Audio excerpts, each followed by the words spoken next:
And this is the whole lecture, and then I have to read another passage. Anyway, so I try to outline and to resume what I said in the former lecture. What is ethics? Ethics is a social institution aimed to social cooperation according to a sort of spontaneous ruling. This is the first statement. We need rules in order to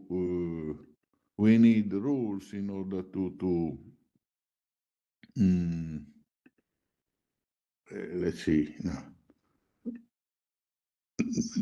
to live in society.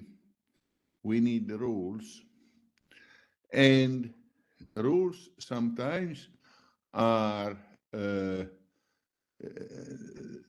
spontaneous, in the sense that we obey rules and values in a spontaneous way because we think it is right, and we do it from within and not from without, from an external coercion or an external imposition. Ethics is a system of values which is coming from this sense of right, what is right. While law, for instance, or economy is an institution which is normative, but follow in order to avoid sanction or to get money, in economy. Ethics is such an institution in which we obey to our values because we are convinced that they are right. And in this sense, ethics is more similar to a language, in the sense that a language is something that comes from us, and no one is the owner of a language. A language is something which is more important than, it was before us and will survive to ourselves. And something similar is with ethics. We do not invent our values, but we find the values in society, and we accept them, and we grow, and maybe also we change values, but slowly within a difficult problems. Then this is one of the central statement of my view. Everyone do agree, or it's a common statement just to say that ethics is a social institution. But what kind of frame is for this sociability, call as you want? We are, humans are social beings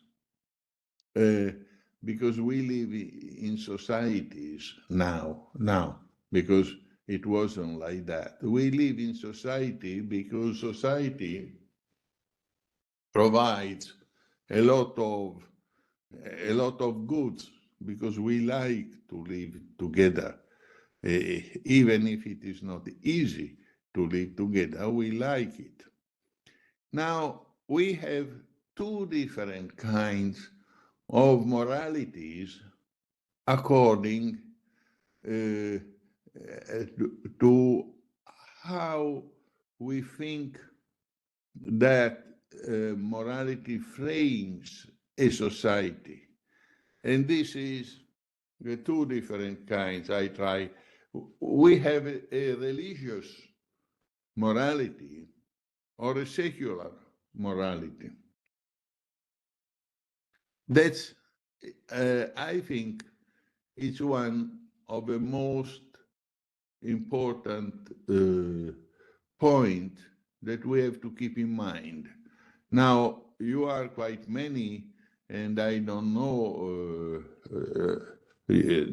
my students in this lecture, because you are more than 80s.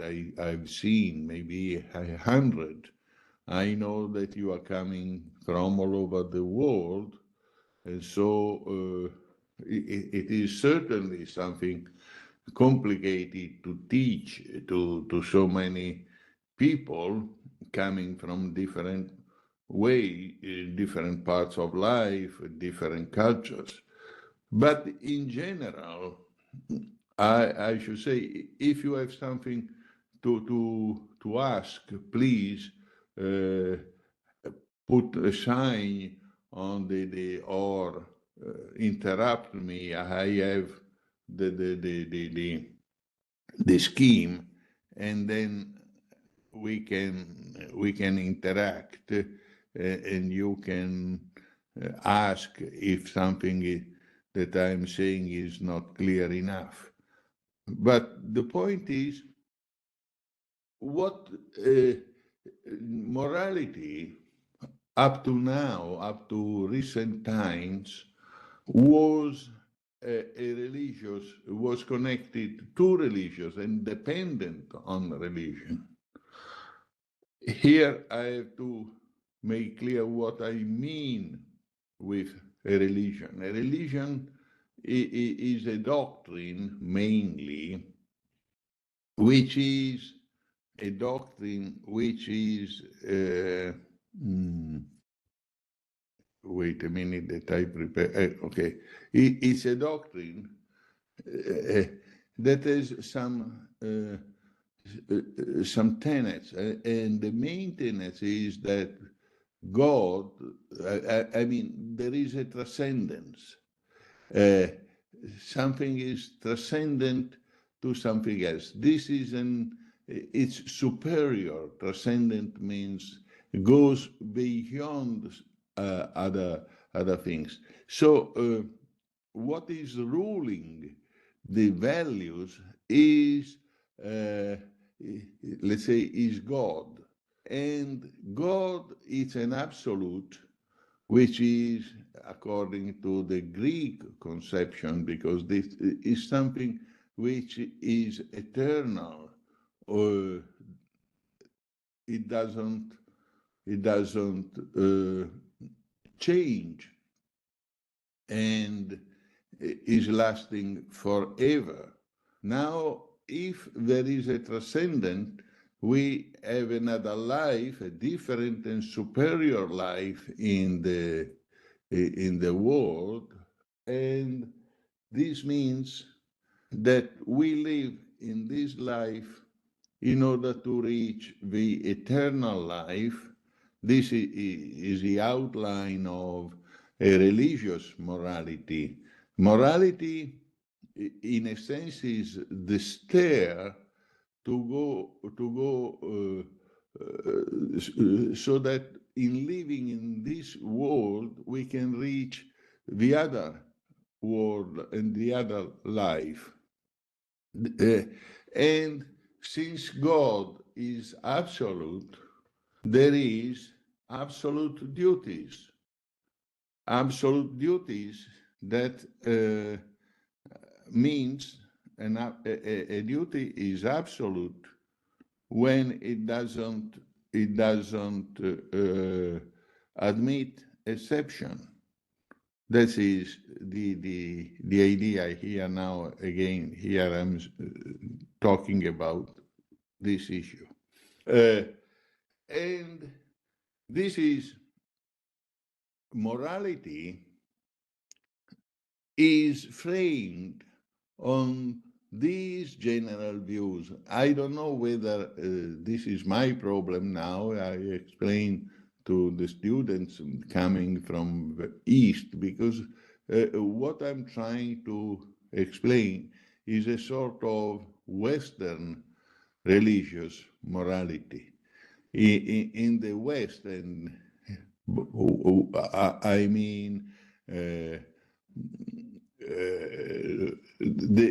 they are called the religions of the book because in the West, a religion is a doctrine which is based on a book.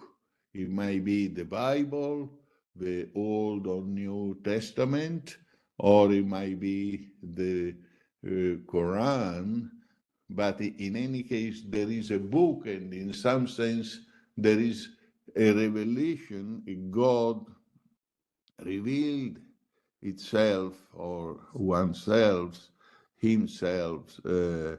God found out a way in a time to speak, and that is the frame of a religious morality, which is absolute, because and the moral absolutes are the shadow of the absolute of God Himself. This is the frame.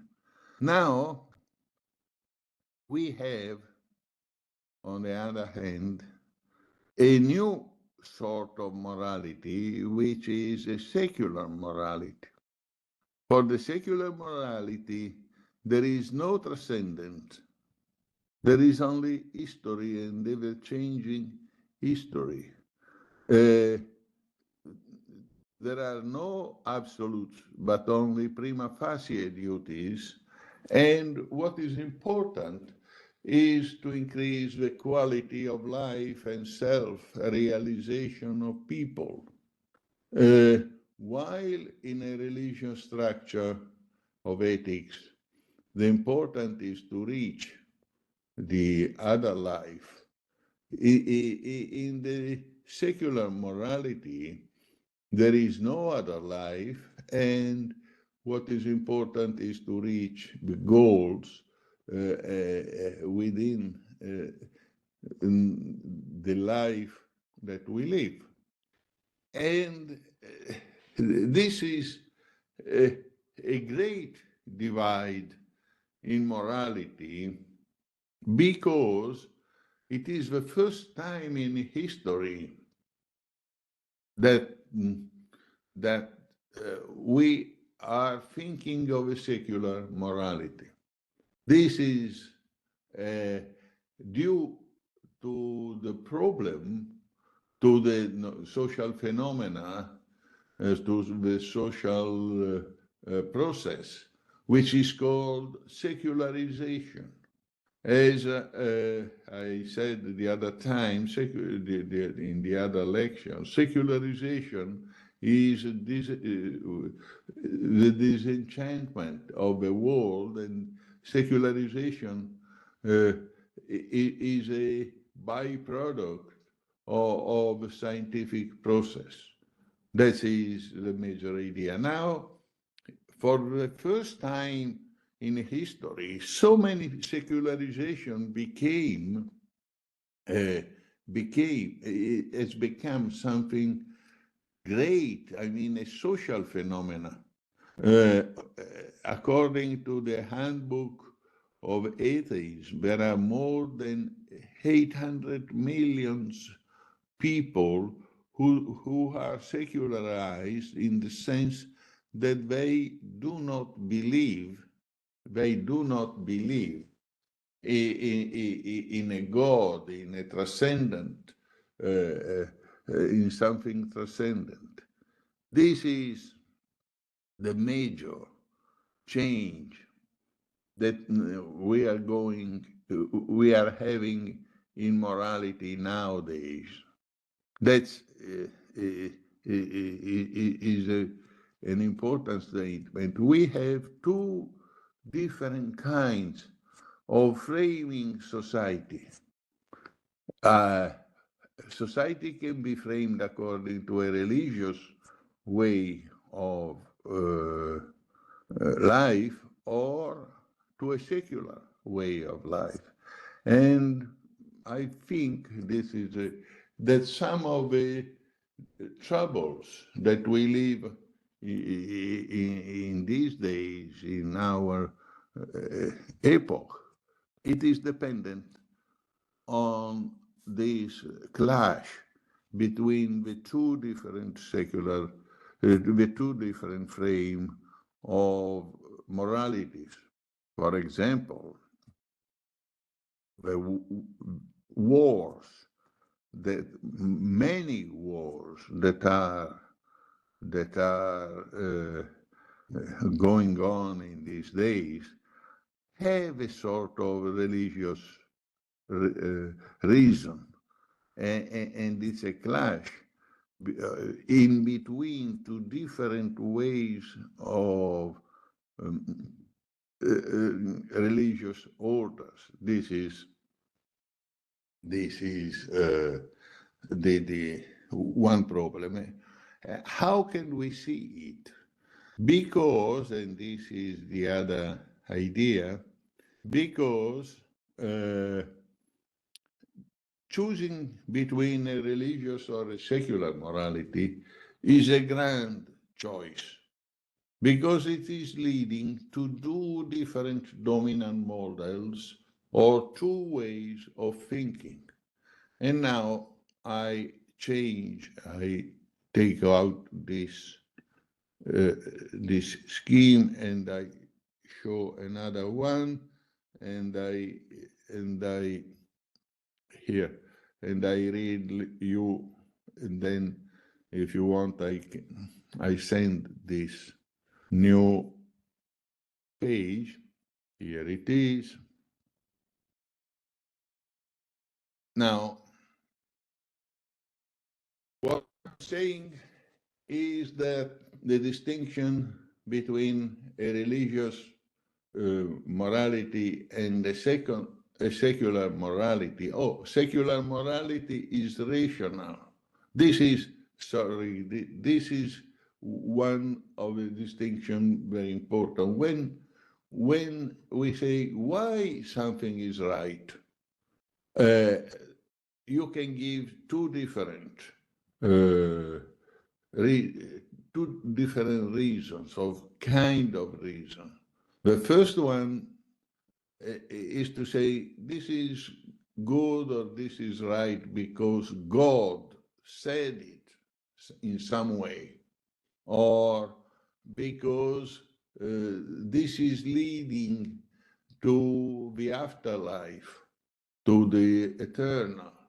On the other hand, we can say this is good because it is rational in the sense of supported by good reasons. These two ways of justifying the uh, the reason, this is something that gives two different uh, dominant models. And that is what it is important. Think it is only usually the way of justifying our moral ideas was related to the first model that I said, namely the model of this is good because God wants it, or this is right because it is written in the Bible, in the Quran, or whatever, in a kind of book. And then the problem is to interpret what it is written in the book. Now, this is the idea is that our ways of thinking is dominated by two dominant models or by different dominant models. And now I try to explain what is a dominant model by reading you a page of a book by Isaiah Berlin, The Roots of Romanticism. This is a little book in which Isaiah Berlin, who was a philosopher in Oxford, uh, tried to explain what Romanticism was, and according to him, Romanticism was the greatest intellectual movement that Romanticism, in a sense, according to Berlin, is including also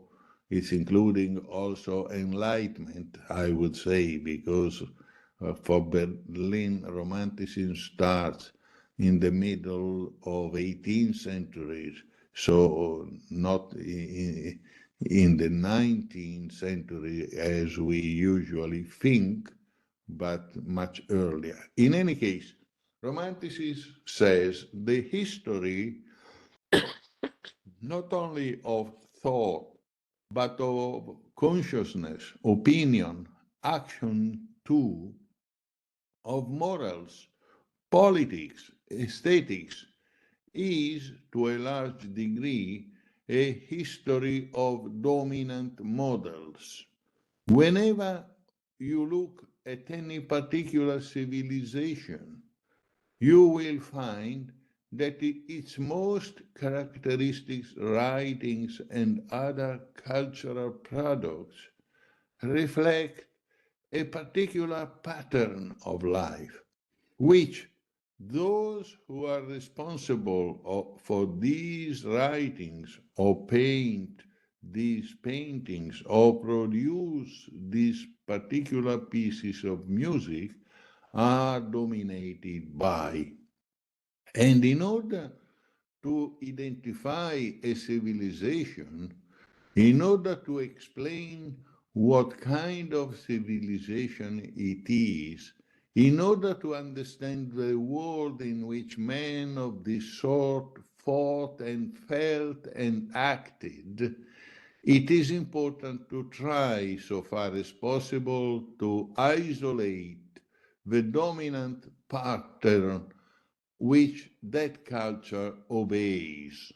This is the idea. It is not only, you see, a dominant model, it is something which pervades, this is my comment, pervades our living, our feeling. In this sense, a morality is dominated by a dominant model. That is,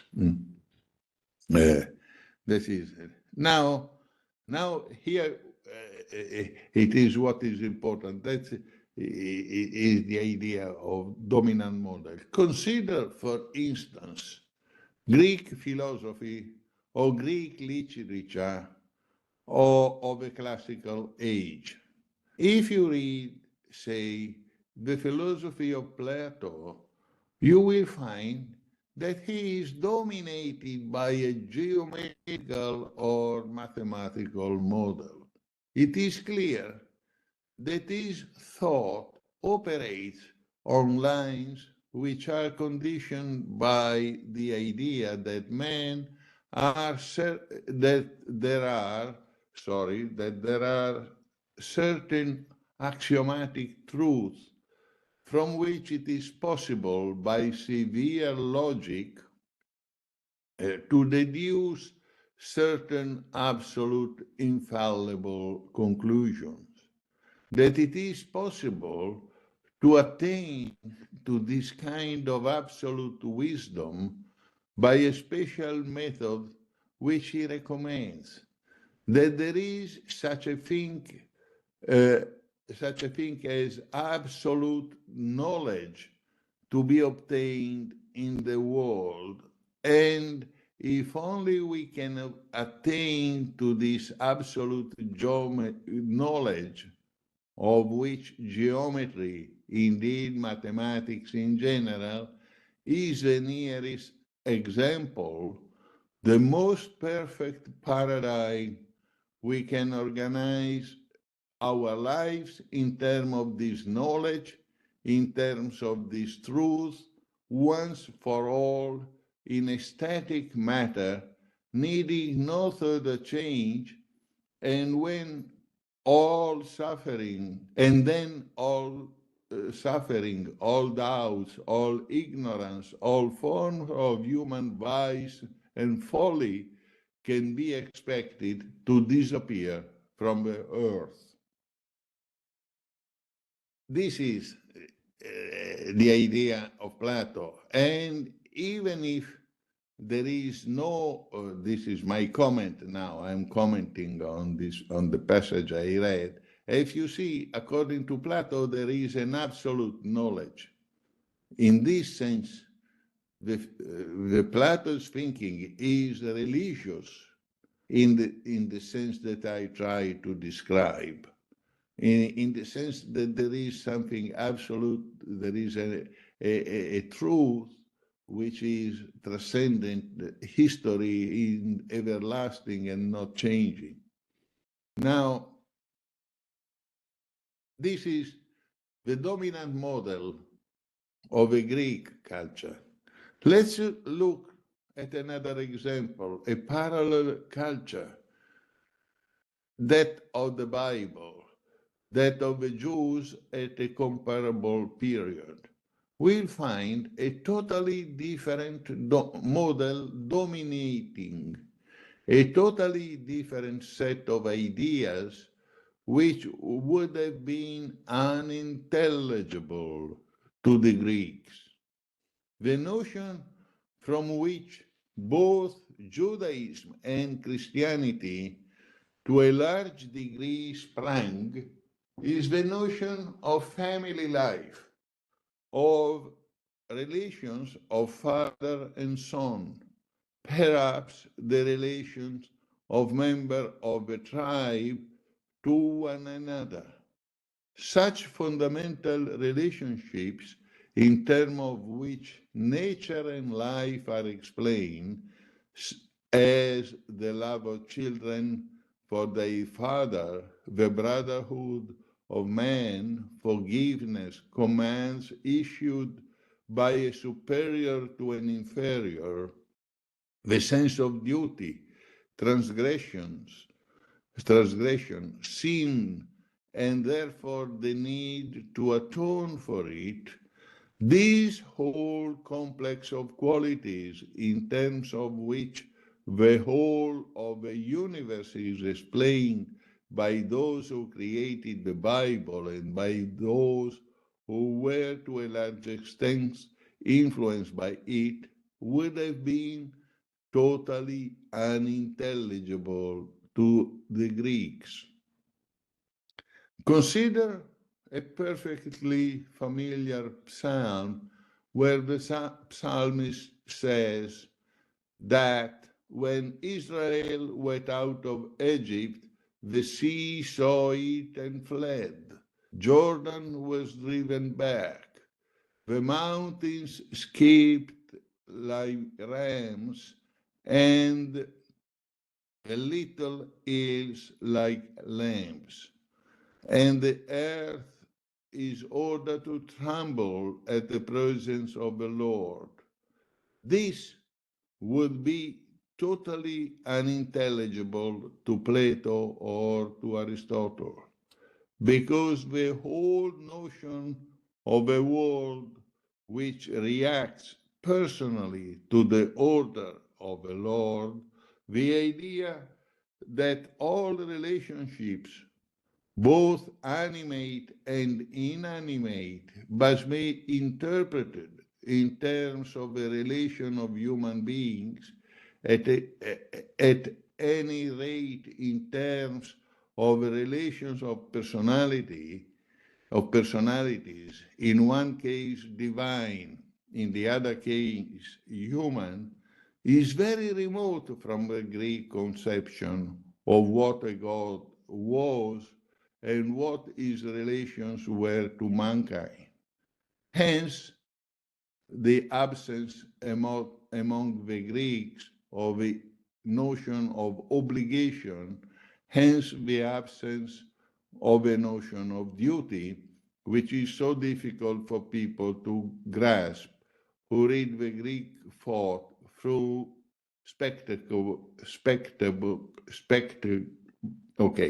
spectacles partly affected by the Jews. Now, this is a page, and now I finish the page by Isaiah Berlin, The Roots of Romanticism. What is important for me in this page is that we have two different dominant models, very different. One is the Greek model, and the other is the Jewish model. And why it is important? Because the religious and secular morality are dominated by two different models. And that is, the two different models are unintelligible for the ones and the others. We would say now, after Thomas Kuhn's book, that the two models are pervaded by two different paradigms which are incommensurable. We use the notion of incommensurable. Isaiah Berlin wrote in the 60s, exactly when Thomas Kuhn elaborate the notion of paradigm. Now, a religious morality is different from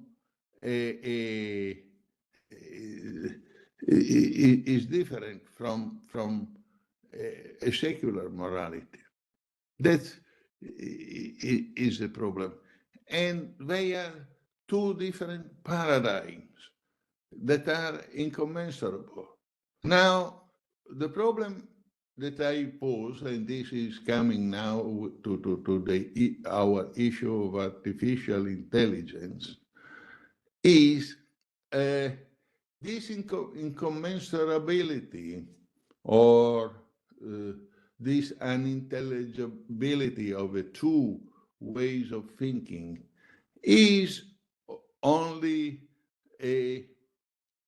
dependent on the fact that they are too horizontal, I say. They are staying at the same level of civilization, but simply are different, or one paradigm is of a higher degree than the other, or higher or lower is not available, but it's more complex than the other. This is a problem. And this is a problem connected to how we see history and how we represent in history. Now, how we think that history goes. If we think that history is progressing and is going better, and that the future will be better than the past, or whenever we think that the history is going to the hell instead of becoming better. On this point, now, I would say that, and I use, and I read you another passage of Pope Francis. Pope Francis said in an address to the Roman Curia in 2019, what we are experiencing is not only an epoch of changes, but an epochal change.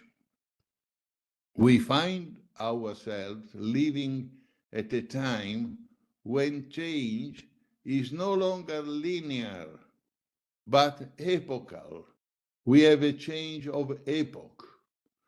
It entails decisions that rapidly transform our ways of living, of relating to one another, of communicating and thinking, of how different generations relate to one another, and how we understand and experience faith and science. Often we approach change as if were a matter of simply putting on new clothes, but remaining exactly as we were before. But this is a short passage I read uh, to you, but he continues saying, no, it is not like that, because an epochal change uh, is transforming ourselves from the beginning. Now, this again, what is an epochal change and how can we conceptualize an epochal change? Are all epochal change equal? Or there are some epochal change that are deeper and more important than others? This is the problem I try to put to raise. Uh, let's take an example, some examples. Certainly, the passage from the Roman times to medieval times, I mean, the fall of the Roman Empire, was certainly an epochal change. Now, uh, from a political point of view, certainly it was an epochal change. Was it an epochal change from the point of view of civilization? This is the problem. Or the change from medieval times to Renaissance time. Certainly, it's an epochal change, which is more important than changes that are going in within a medieval history. But this is a change on the horizontal level. That is what I'm trying to say, in the sense that there are some other change that are more important. And for example, the Industrial Revolution was the most fundamental change of which we have written documents. This is a statement by which Eric Hobsbawm begins his book, Industrial Revolution and the Empire, in 1968. And that was the Industrial Revolution is a change more important than the fall of Roman Empire. Of course, not from a political point of view, but from a social point of view. Because the change or the fall of Roman Empire was political, but then during the medieval times, they tried, for instance, Charles the Great was another imperator, and so there was another empire. Of course, it was politically different from the other, but still, they are not too different. On the other hand, the Industrial Revolution changed completely social life. And this is, according to Hobsbawm, The Industrial Revolution was the most fundamental change of which we have written documents, because there was another fundamental change of which we have no written documents, i.e., the passage from Paleolithic to Neolithic. Now, I'm not well read in this early stage of humanity, but the passage from Paleolithic to Neolithic was a passage in which humans, from a stage of nomadic condition, they tried to gather together in society. And this is a passage from, let's say, being a savage to a civilized civis is becoming a citizen. And a citizen means that you stay in a place, and the different places, I mean, this is what we would call nationalism. And I mean, to stay and being fixed. That was a very difficult, a very important change, which was something like 8,000, 9,000 years ago. So a long time ago, according to our historical change. Now, this is the problem, because now we have in history different sort of changes. Of course, we have epochal change, as Pope Francis said, is more important than changes inside an epoch. It's not simply an epoch of change, but is an epochal change, a change of epoch. You know, this is playing with words, but it's very important. Now, of course, we can have epoch of different degrees. This was what I said concerning the dominant models. There might be more dominant models that are different from the others because they are more complex. Now, my problem is, if the Industrial Revolution was an epochal change, the most fundamental epochal change that we had in history, because not only because of which, most epochal change of which we have written documents, and it occurred because, for many reasons, of course, but one reason is that the industry used the machines and had a stable energy, mechanical energy, not only wind and not only water, but carbon fossil energy, or in any case, artificial energy. And now, if the Industrial Revolution is a most fundamental change because we had machines now, and this I come to the artificial intelligence, now that we have machines that are building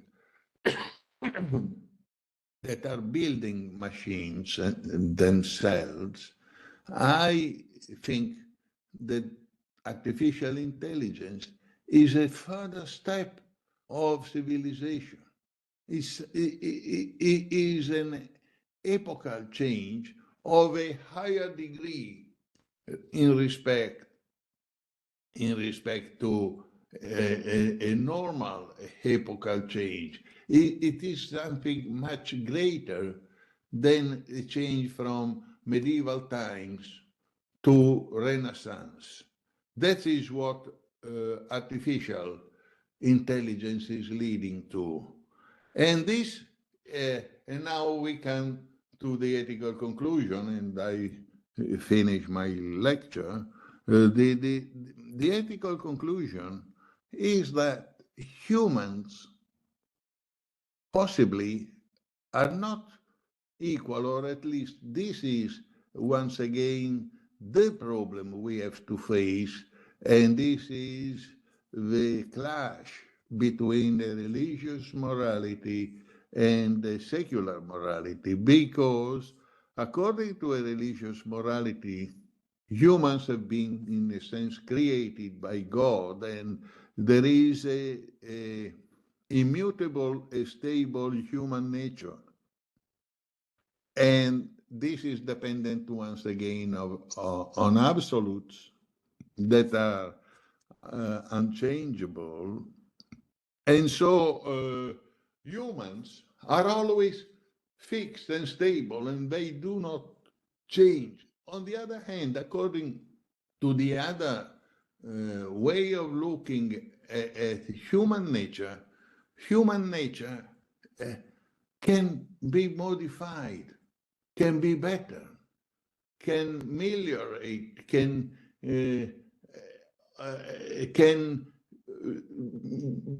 go to a better way of being or becoming worse.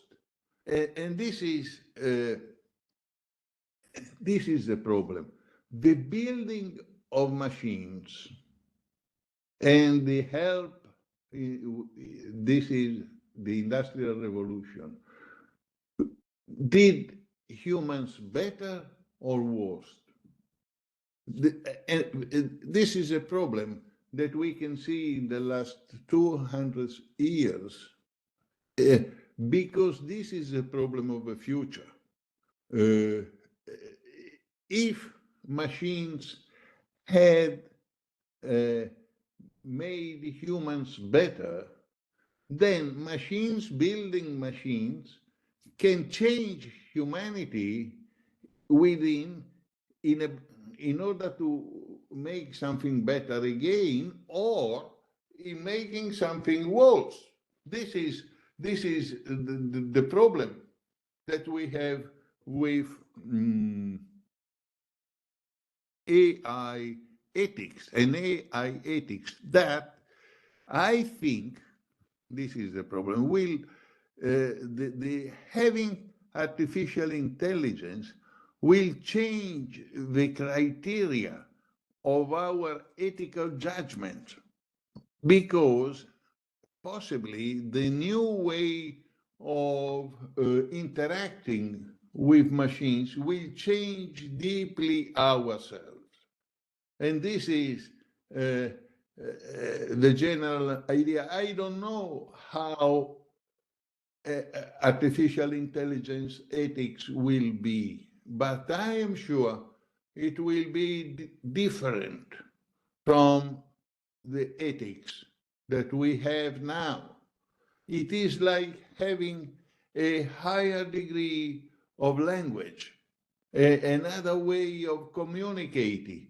And we are building up new machines, and in building new machines and interacting with them, we are changing ourselves and going to something more different again. And now, the last part of my lecture, I want to criticize and to show you just a minute that I see here the point. Okay, condividi. Here we are.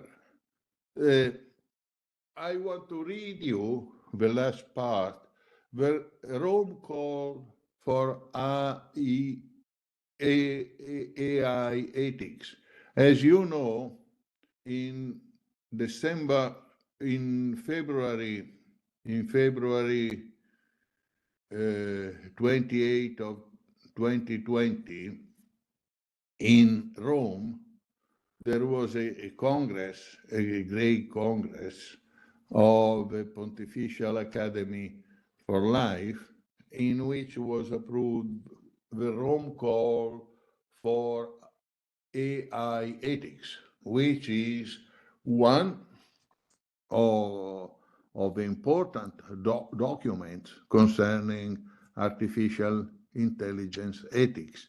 And for this reason, I want to read at least the beginning. Here it's only one page. This is a few lines, and comment on it, because I think that I tell you that this way of looking at artificial intelligence ethics is informed to the old dominant model, the model in which humanity uh, doesn't change. Introduction, I read, artificial intelligence is bringing about profound changes in the lives of human beings and will continue to do so. This is exactly, I do agree with this line. The problem is to see how profound such changes are. I.e., AI offers enormous potential when it comes to improving social coexistence and personal well-being, augmenting human capabilities and enabling or facilitating many tasks that can be carried out more efficiently and effectively. However, these results are by no means guaranteed. The transformation, the transformations currently underway are not just quantitative. Above all, they are qualitative because they affect the ways these tasks are carried out and the way in which we perceive reality and human nature itself, so much so that they can influence our mental and interpersonal habits. I mean, this is interesting, these lines, because in a sense, it is true, and that's it. I do agree with the idea that the transformation that artificial intelligence will bring to us are qualitative and not only quantitative. But in which sense they are qualitative? My view is that they are qualitative because they change human nature. Here, as the whole argument is that there is a stable human nature. That is what I would disagree. But now let's see. New technology must be researched and produced in accordance with criteria it that ensure it truly serves the entire human family, respecting the inherent dignity of such of each of its members and all natural environments, and taking into account the needs of those who are more vulnerable. Now, just to say, where is the trick in which there is an unchanging human nature? That I see it when they say respecting the inherent dignity of each of its members. Inherent dignity means that is something intrinsic in the nature of human being, which is unchangeable. And this is what I challenge. I think is not true. In any case, here it is. The aim is not only to ensure that no one is excluded, but also to expand those areas of freedom that could be threatened by algorithmic conditioning. Given the innovative and complex nature of the questions posed by digital transformation, it is essential for all the stakeholders involved to work together and for all the needs affected by artificial intelligence to be represented. This call is a step forward with a view to growing with a common understanding and searching for a language and solution we can share. Based on this, we can acknowledge and accept responsibility to take into account the entire process of technological innovation from design through to distribution and use, encouraging real commitment in a range of practical scenarios. In the long term, the values and principles that we are able to instill in artificial intelligence will help to establish a framework that regulates and acts as a point of reference for digital ethics, guiding our action and promoting the use of technology to benefit humanity and the environment. Here, this is my comment, and then we have only 5 lines, so we conclude. But the point here is that human technology, artificial intelligence, is a perspective as a kind of tools which is external to humanity, doesn't affect the true nature of humanity itself. This is what, when they say, it is written here, artificial intelligence is a framework that regulates and acts in order to benefit humanity. The assumption, the implicit assumption is that humanity is something unchanging, that can be benefit from outside. The point is that this benefit is transforming humanity itself. And this is a new problem that we have. Now, I continue to reading. Now, more than ever, we must guarantee an outlook in which artificial intelligence is developed with a focus on technology, but rather for the good of humanity, once again, and of the environment, of our common and shared home, of it, and of its human inhabitants, who are inextricably connected. Now, it is true that environment and the good of humanity are are intrinsically connected. This is true because we live in an environment. The problem is that machines will change completely both humanity and the environment.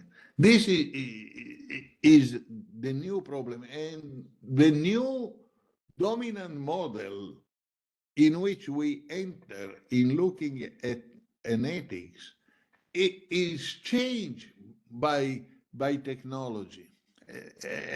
This is what we should keep in mind in order to think the new ethics. Now I finish the last words. In other words, we need a vision in which human beings and nature are at the heart of how digital innovation is developed, supported rather than gradually replaced by technologies that behave like rational actors but are in no way human. You see, I finish because it is time to begin preparing for more technological future in which machines will have a more important role in the life of human beings, but also a future in which it is clear that technological progress affirms the brilliance of human race and remains dependent on its ethical integrity. Now, uh, before I try to start, but this is a conclusion in which it becomes very clear what I said, that this sort of ethics is the old ethics applied to try to a new instrument that doesn't get that the new instrument will change the dominant model of thinking, the kind that was the reason for which I read you the two different dominant models, the Greek and the Jews dominant model. They are two different ways of of uh, putting oneself, I mean, of seeing the world. The world is seen is different ways. Now, when we'll have artificial intelligence, we will look at the world in different way from the way we look at the world now. This is a problem. What is wrong in this statement is that technology affirms, it is clear that technology progress affirms the brilliance of the human race. That would the brilliance of immutable human race. Of course, it is not written because to make it explicit will be too much. But this is the problem in which I see that the Rome call of ethics is an old ethic, an old ethics in which we think that humans are not changing and that artificial intelligence is simply like a way of close, something external that, yes, can ease our processes without changing ourselves. It's only something external, but not something that we change, because these machines are a support to human digital innovation. They say it's a support to our actions, but they are in no way human. And this is a point that human here is supposed to be that nature. So the, my my conclusion is that we have the artificial intelligence ethics will be different and from our current ethics. And the reason, and we have to develop a thinking, a new thinking, in order to have this interaction and find out these new values, because we are entering in a new world. I want to conclude with this idea. I mean, it is something I'm thinking on. It's not something that I published already, but it's a new idea that I like. Let's think how could have been life 9,000 years ago when humans began to live in a little village. They used to be nomadic, to be savages, staying one day in a place and the next day in another, and then moving all around and trying to survive in a very hostile environment. But in any case, living together means having rules, having the first laws. And it was so exceptional that they thought that these laws had been given by a god or by some gods, because living together is something which takes some effort, some commitment.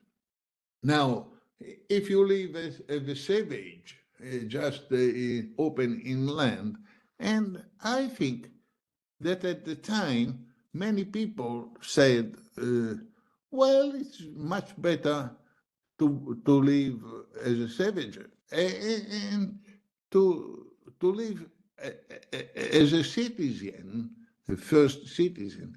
It's a kind of humanity which is different from the other one. And of course, here we have a problem of survivals on one culture in another, but that is a different issue that I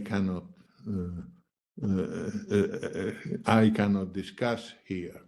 But I think that we are going in the few centuries, not years, but centuries, and because it's a complicated stuff, but we are in a similar discussion because we are entering a new epoch, a new era in which we have a different way of sociality. And so our interaction with internet, with artificial intelligence, with all these digital technologies gives us a different way of sociality. And that is a leap, is a jump that we are going in humanity. And for this reason, we need social, ethical values and ethical rules of a different kind in order to regulate and in order to make sure cooperation among this new kind of subject, because cooperation will not only be among humans or some animals like horses, cats, dogs, and so forth, because we had also cooperation with some animals and some others not. But now we should have cooperations also with machines. And because just now we have to cooperate with a computer in talking, or we have to cooperate with our mobile, you know, or with our car. Uh, and this sort of cooperation is something important. That is all I had to say to you, and now I open the discussion, or maybe we can stop 5 minutes for a coffee. I've been talking more than an hour, and I think, okay. I don't know if Guido is still with us, or in any case, I am open to questions.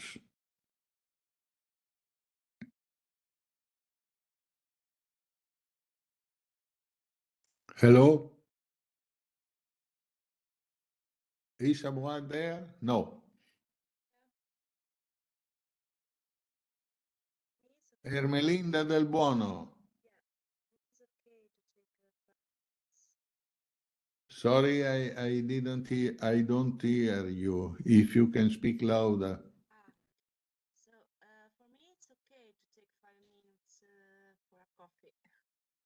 For a coffee, okay. It is 10:17 to my 10:18. Let's be here at 10:30, okay? Okay. 10 minutes. Thank you. Thank you.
Okay, here I am.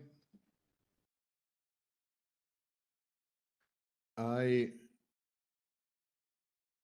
am a bit early, but in any case, it's just to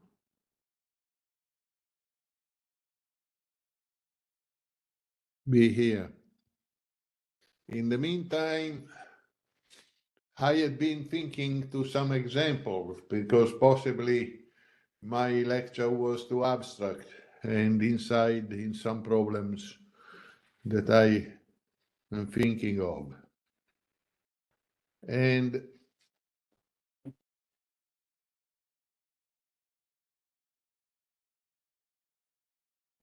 the examples. Hello, are you here? No. Yes. Well, how many? Yes. Yes. Yes. Are you here? Okay. So, for instance, let's think on about how people will decide in the future. Let's say how to decide a, a, a weekend of a holiday. Now, in order to decide it, we, of course, think where are we going and so forth. In the future, maybe people will take will have a robot or an artificial intelligence assistant who will evaluate whether temperature, whatever, and will decide according to our former experiences and say, I think you should go to visit Venice, let's say, you know. And our decisions will be deeply influenced by artificial intelligence. And not only decisions concerning holidays, but maybe decisions concerning which work, which faculty, university, you know, which studies, or maybe the mating in between people, you know, how to form families. And all these things will deeply change our nature. That is what I am thinking. Just I had been in.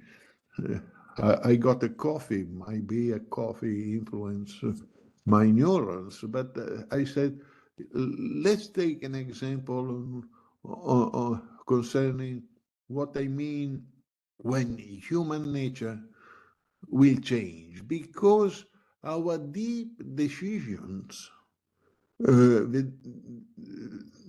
will be influenced by artificial intelligence, or maybe sometimes even made by artificial intelligence, substituting us. This is what, as I told you, the code of I mean,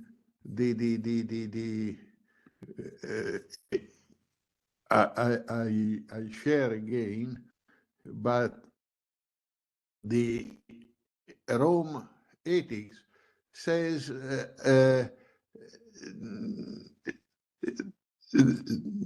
rather for the good of humanity, in which are at the heart, you know, and rather than gradually replaced by technology, you know, supported rather than gradually replaced by technologies that behave This is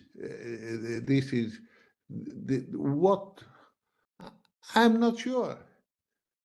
It is like that. That is what is my perspective leading to.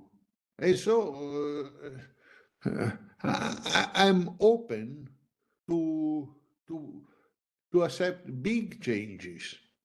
That is the idea. The word is up to you. If you have any question, I have a few minutes to debate whatever you want to.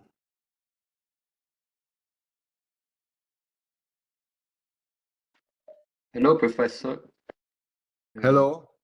I would like to share about, I'm working about AI ethics in my PhD, and I'm considering about secular ethics and how we could create a secular ethics that is global shared.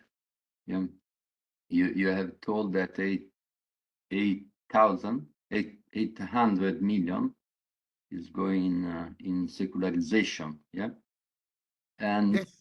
what do you think about, for example, values as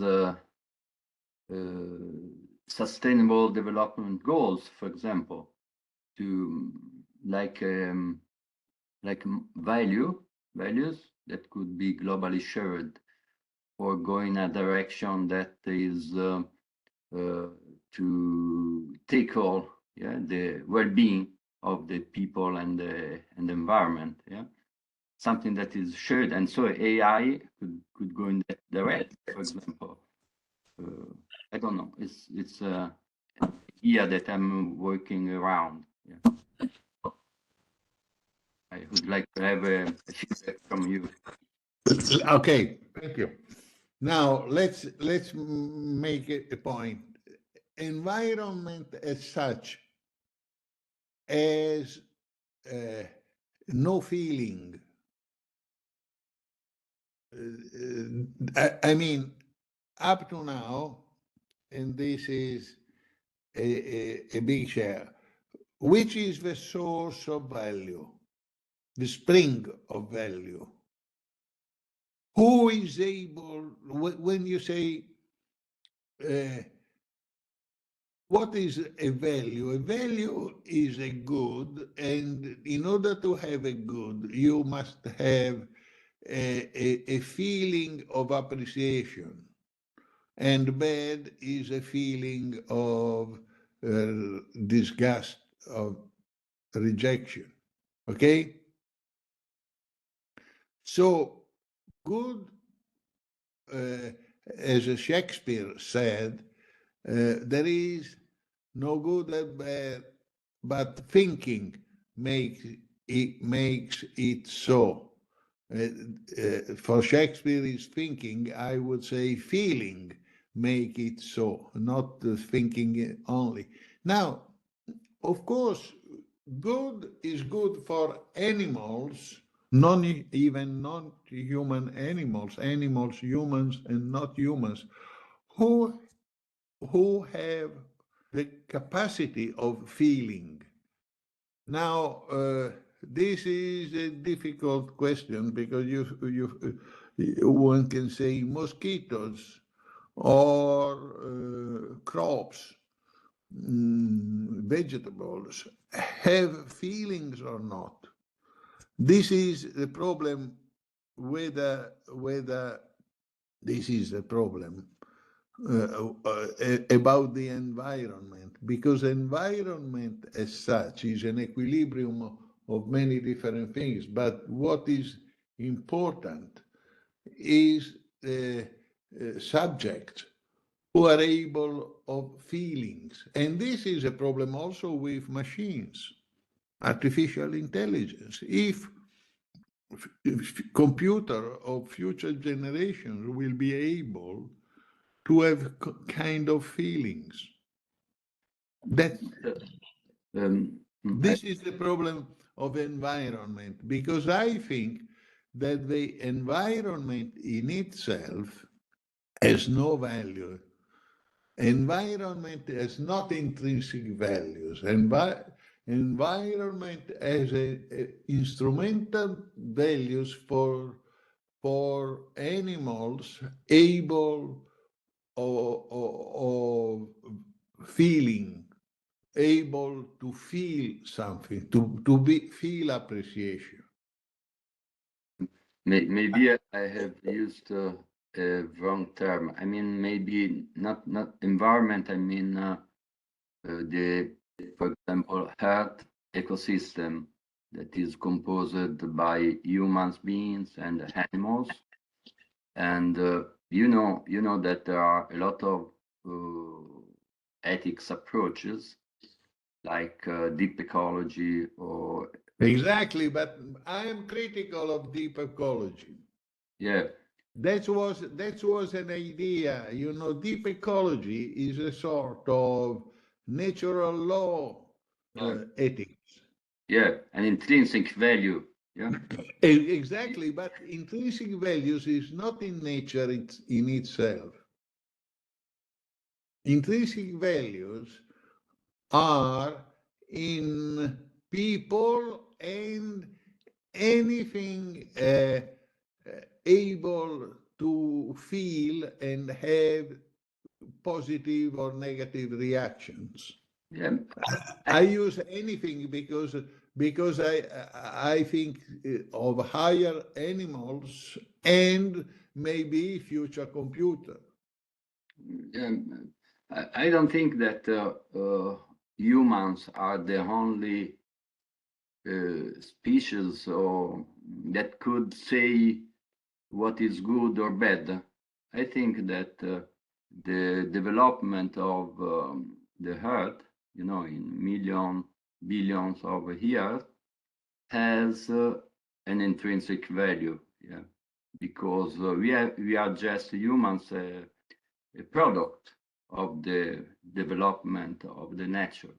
So there is an intrinsic value. If humans, there will not be ever, yeah, in the future. Yes, But listen, that, listen. of course, This is a basic problem because you think that humans are simply the product of nature. Now, according to a religious view, and this is what is important, from of religions, there is a break, a, a change because God created humans, and this makes a difference. I mean, this is one of the dominant model. We think that humans are transcendent nature, and they are uh, different from nature. Now, I don't know whether it is because God created soul in humans and human souls are different from animal souls. But certainly, this is, let's say, my problem. I don't know whether this is a survival, a cultural survival from a religious conception or not. But in any case, I think that 8,000 years ago, something happened that humans entered a new level of living, of society. And this is exactly my problem now because I'm thinking that now we are slowly or rapidly, depends on from, we enter in a new stage of sociality. This is in general. Now, uh, certainly, we entered because of language, because of wheels, because of the fire, and there are many reasons altogether that made us entering in a new stage of living. And something like that possibly is going on now with artificial intelligence, and not only artificial intelligence, but for instance, control of medicine, and all this stuff. That is the idea.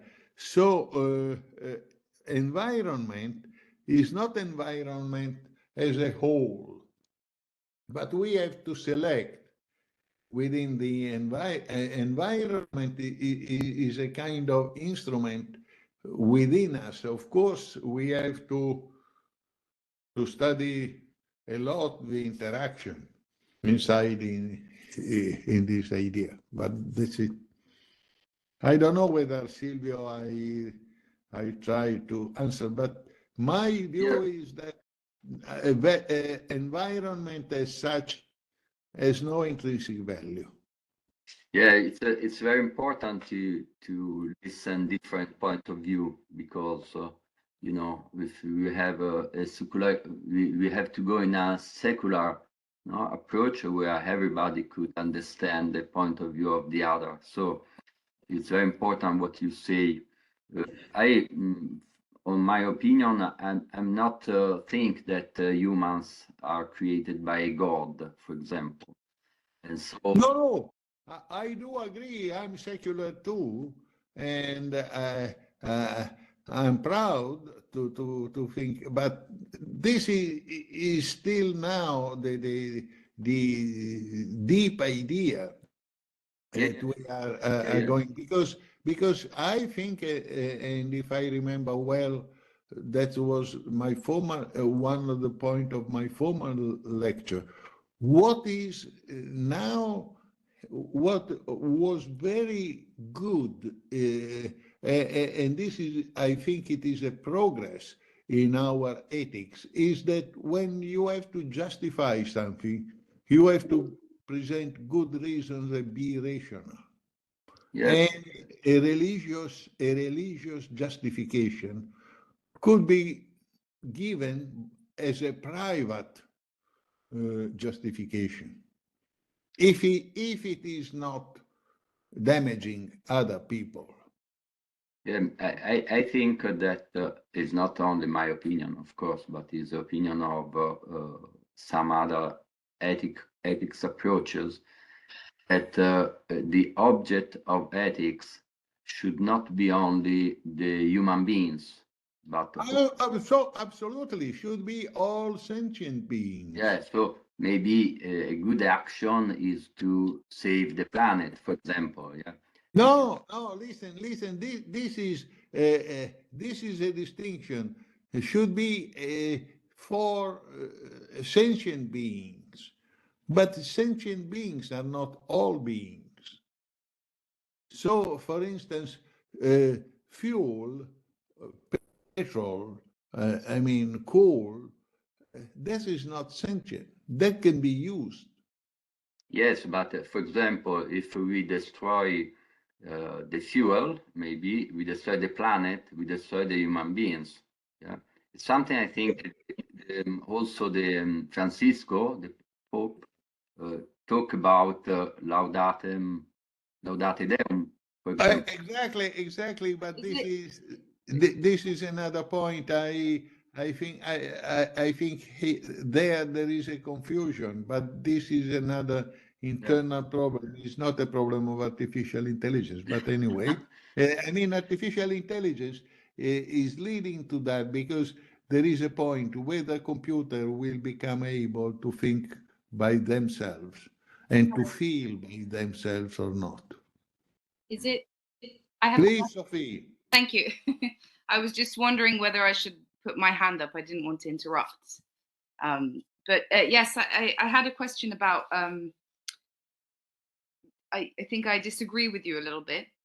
But one of the problems I see in AI and ethics in general. So I'm a philosopher who specialized in ethics. And I see a lot of the discussion is dominated by people who know a lot about technology and artificial intelligence and not that much about philosophy and ethics. And that is sort of part of the problem, in my opinion.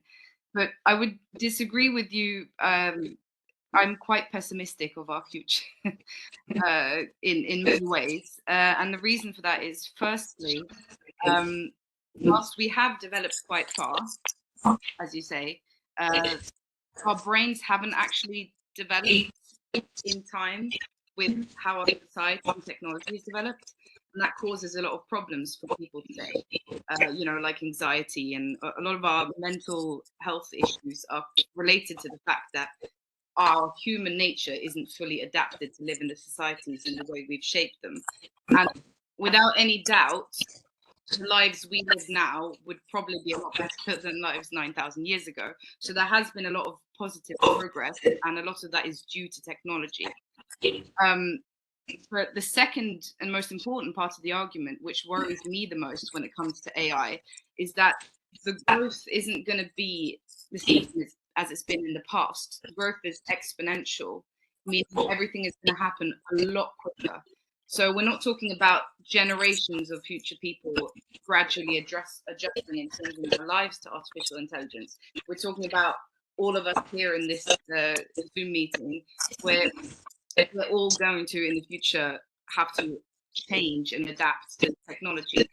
And whilst single individual human beings have a lot of capacity to change and adapt, I don't think that we're prepared for the extent of change that AI will force us to make. And, you know, when you have people who are experts on the field, you know, like Mustafa Suleiman, who one of the leading developers of Google's DeepMind, artificial intelligence. He recently wrote a book called The Coming Wave, talking about how this isn't going to end well for us. So my concern is, yes, we have an amazing ability to adapt as humankind, but we're not prepared for everything that's coming. We don't have enough knowledge, and a lot of the people who are very pro the technology and the development do not have enough critical attitude towards it, and they don't have enough knowledge. And a lot of those people, myself included, who are quite anxious about the development and the speed it's going in, are often seen as being a bit, conspiracy theorists and all these kind of things. But these are not unknown risks. Like, we already know, about biases. We've learned about that in this course. These are not things that we're surprised by. But I mean, Facebook was started in 2004. If someone had said at the time that this company will change the world and potentially topple democracy, everyone would think it was ridiculous. But that happened in 10 years. So my point is just, we already know and we have already predicted a lot of risks of AI. And then there are the risks that we have no idea about what's coming. And because it's going so fast and the average person and our governments are so far behind, I think that whilst, yes, we have an amazing ability to adapt, I don't think that it will be proportionate in the way it has been in the past. So, yeah. Okay. That is a different view. I am more optimistic. You are pessimistic. Now we listen to Evangelia also, which is another hand. In general, certainly this is difficult to say. There are good reasons for being pessimistic in saying that human nature, what you said in a wonderful way, that it is too fast, that we are not prepared, and so forth. That is a staple argument. On the other hand, I think that our civilization now is less violent, at least, of course, to tell it now with so many wars going around, but at least we are shocked by so much violence. In the past, violence was praised and said it is good. Now at least we say, no, we should stop it. At least ethical thinking or secular thinking says, no, stop it. And this, I think that in the future, we maybe slowly, but will modify through also machines, artificial intelligence. We have to build up a new something, a recreation, a new thinking of object, and in doing it, of course, we reflect ourselves, but maybe we do better. I mean, this is at least a hope.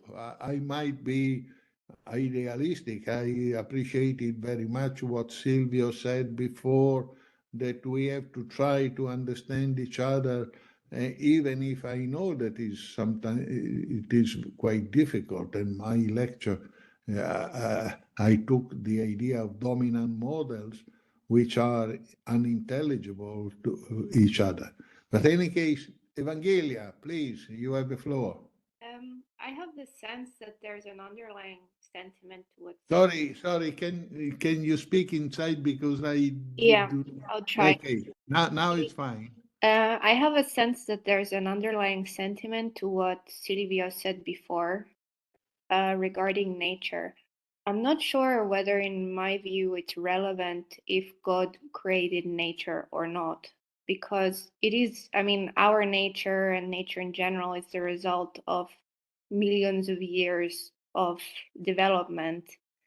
And we see not only in the field of technology, but in other fields as well. I mean, there are many events where human intervention leads to unexpected outcomes. I mean, for example, in Brazil recently, they tried to create a GM mosquito to control the populations of mosquitoes, and they ended up creating a super mosquito that now they can't control. So for me, it's kind of a question of human arrogance today,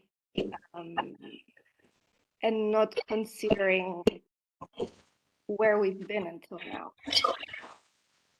I agree with this. Okay. I think on these issues that certainly there is a lot to know, and maybe we made some mistakes, and so. But in general, at the end, what is wrong is that we keep all the criteria to judge new things. That is a general question. In the meantime, we change the criteria. Nowadays, let's take education.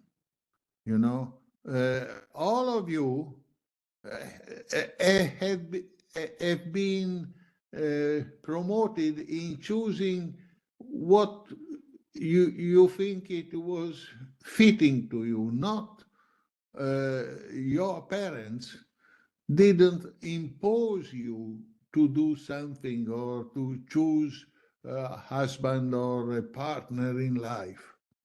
That is dependent on romanticism, as Isaiah Berlin says. If you read the wonderful book of The Roots of Romanticism, you know, that was before it was normal that marriage was chosen by parents. And of course, many people said that this is something very wrong, and that in some parts of our continent it is still in the other way. But I think that we have to modify the criteria of judgment. Sophie? Yes, I had two things. Firstly, so I agree in the sense that there is this what was said about the human arrogance. I think we collectively overestimate our abilities at times, and I think that can be massively to a detriment to us. But firstly, I would just ask if what you're arguing for is basically a kind of moral relativism. And secondly, I would wonder, just as a challenge, I guess, to you with this positive outlook, which I wish I could have. I very much wish I could have more of a positive outlook on the potential of AI development. But the question is, when everyone says that, well, yes, we make mistakes along the way, but in the end it will be okay. My question is, what is the definition of being okay? And Sorry, what? What would be the definition that we have it turned out okay, or it turned out benefit? Like, at what cost? Because, for example, from the perspective we have this bias, almost a survivor bias, where we're living today, right? If we look through history, for example, the Black Plague that killed 2/3 of all Europeans. If we said to the people who had watched their entire families die at the time from this plague and said, don't worry, 500 years from now, society will be flourishing, will that be a particularly big comfort for them? Because from our perspective, looking back, saying, well, that was fine. Do you see my point? And then everyone says, well, humanity will survive. And I'm thinking, yes, but at what cost? And if my children and my children's children, many generations suffer just to the mistakes that we already predict, these are not big mysteries. We can see the problems as they're coming, and we're not doing enough to prevent them. Has everything been okay then? Because will everything work its way out if there is immense suffering in between? No. Listen. First of all, I reject the idea of being a relativist. In the sense of, or at least here, we have to clear what relativism means. Because unless you think there is something objective, absolutely objective, and you think that we have to judge from an absolute point of view, that is a old religious idea. To say there is one truth and that is immutable, and I know it. Well, that's not necessarily. No, listen. If you think that there is no such an absolute, then it is not that everything is changed. No, because it is like with a language. If I make a mistake in speaking in English, it is a mistake. Because language is not immutable, because it might change in time, but it is a mistake. So relativism, we have a fixed value, which is, let's call it self-realization or good welfare. Of course, it's a vague concept, and I understand that it might change, but we can see if someone is deeply suffering, as you told about killing or doing bad. So first of all, I would reject the so-called relativism, because relativism doesn't mean that we cannot say that something is good or bad, because we have fixed values. Let's say human rights is a way of saying that those are the values we have to follow, to promote. So this is the first point. The second one is that I hope, or at least this is the idea that we can reject some crimes, and we can do it. In any case, the future, I think that humans are trying, even slowly, and this is one of the force of ethics, to treat the other people as ourselves.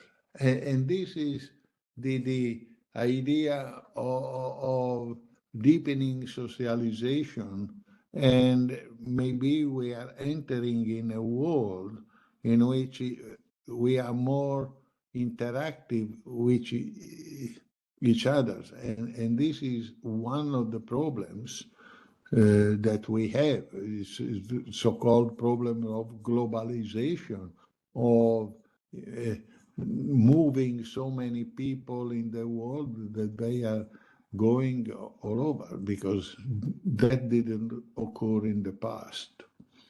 I don't know whether I had been answering, but in any case, it was a pleasure to give you some insights.